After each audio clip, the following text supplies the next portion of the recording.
Hey everyone, it's Decky here from Decky's Diary. So today I'm going to be talking about 5 things that help my baby sleep. So sleep is honestly the most stressful thing for a parent, I feel sometimes, especially when you're like sleep deprived. And I just wanted to go through a little bit of my journey and what I have found that helps my kiddo sleep, which makes me sleep, which is great for everybody. Me, the kiddo, my mood, me being nice to my husband, the way my husband's treated, all depends on sleep.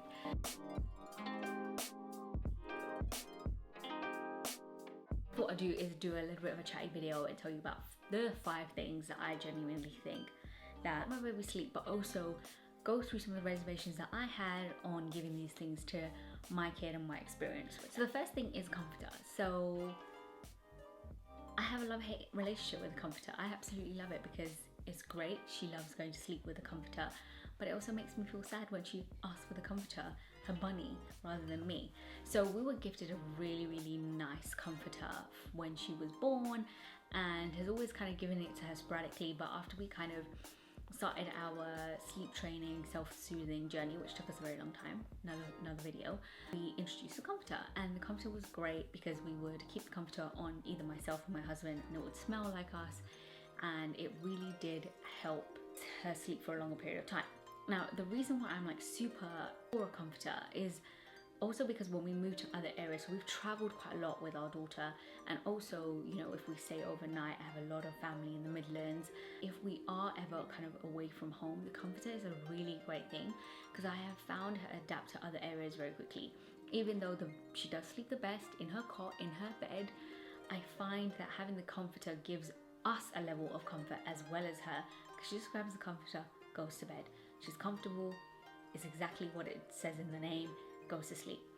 The con about a comforter is that if we ever lose this thing, it will be absolute hell because we've already bought 2 of the same and she knows the difference. She likes her one. So that's my biggest worry, is that yes, it helps her sleep and she's got good sleep because of one of the things as such as a comforter, but if we lose it, oh my god, we're absolutely screwed. Like, there's a few times where it's been a close call and me and my husband have gone into absolute and utter panic mode. Secondly is blackout blinds. So I heard they don't need blackout blinds for a very long period of time, but I have found blackout blinds to be really helpful.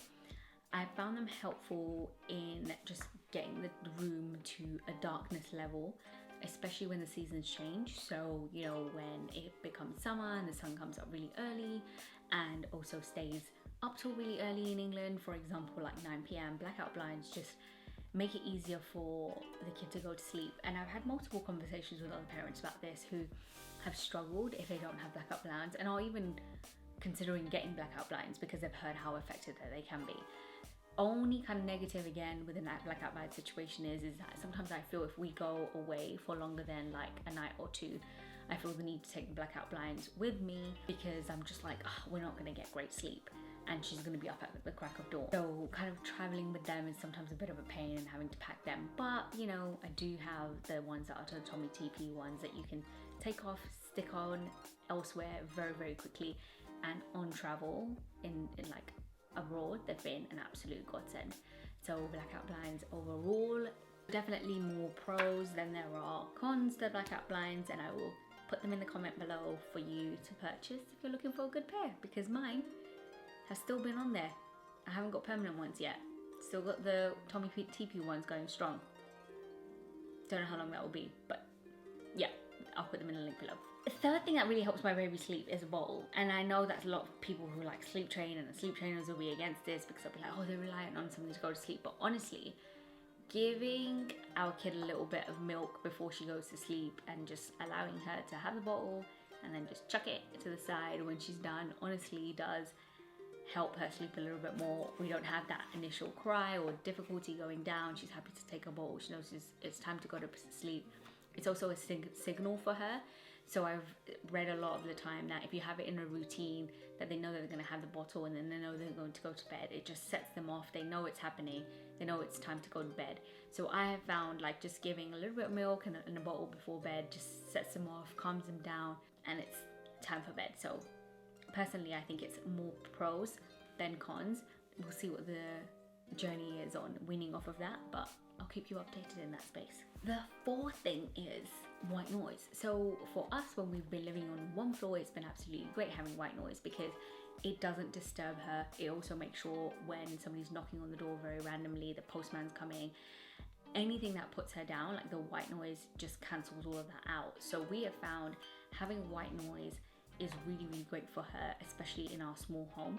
But to be completely honest with you, when we move to a bigger place, I would definitely still keep the white noise on. I find the white noise really helpful when we go abroad.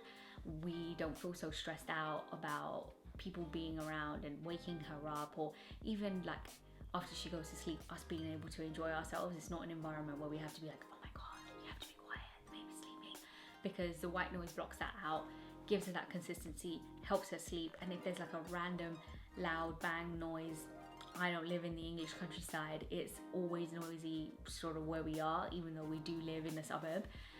It's just great to kind of maintain that time, especially for day naps. Like there's always stuff going on in the day, it's always noise, always busy, and I will just find it easier. Now sometimes people say to me, yeah, but then they're not going to be able to sleep through noise. When we're out and about and we don't have the white noise, she goes to sleep in the pram fine, like she goes to sleep in the sling fine, or she falls asleep when it's her time because she's routine. She will just go to sleep. She doesn't need the white noise. I always used to be worried about giving her white noise when I first had her, because I'm like, oh, I don't want her to be used to the white noise. But I have found the white noise is more of an aid than her getting used to it. And it's just a signal. It's again a signal for her, okay, this is time to relax and go to sleep. And to be honest with you, buying a portable white noise was the best. You can clip it on, you can take it with you. It has different settings, and I'll put that in the link below. The ones that I have has a small light in it, different sounds, and you can carry it with you. And it's on the usual charger. You keep it charged overnight. We have it pretty much on all night, and then we carry it around ready to go for us during the day. So definitely one for white noise, helps our kids sleep really well. And the last thing, again, is a little bit controversial, but we introduced the dummy, but we introduced the dummy quite late, I would say. So after we had kind of already got her to go to sleep without anything, we introduced the dummy, and she would have that in the day, and then we'd take it away around any nap times. And now she is probably a little bit more attached to it than usual, but having the dummy there is kind of something that she then reaches for in the middle of the night. Now, we taught her from a very young age to have that dexterity, pick the dummy and put it in her mouth. We were teaching her to do that at a very, very young age. And that's been great, because now we've just have a couple of dummies in the cot with her. If she wakes up, which is quite rare now, thank God, please don't anybody be jinxing me. Quite rare, she does wake up, she grabs it, pops the dummy back in her mouth and goes to sleep. So yeah, now we're just reducing it to sleep time, and then after that we will completely reduce it. But again, I'll let you know how that goes. Out of those 5 things, I would say the most important are really the comforter and the white noise and the blackout blinds if we're going away for a longer period of times. But the two important are the blackout. The 2 important ones are definitely the comforter and the white noise. I think everything else we can kind of do without. She can do without. And it's really like, if you're feeling that the child is becoming increasingly attached to something, I think it's always our fear that, oh my god, they're going to get attached to it, what are we going to do, how are we going to get it off them. And I think naturally kids will let go of things, and I think it's just about slowly reducing it up until the point that they don't need it anymore. But you know, if you speak to people who've had some sort of comforter or a blanket when they were young, they have very fond memories of it. To be completely honest with you, every parent's journey is completely different. I would love to know other people's journeys, like, do you have any regrets? I currently don't. Like, I feel like we should have introduced the white noise earlier. I feel like we should have even put the blackout blinds in earlier, especially for day naps.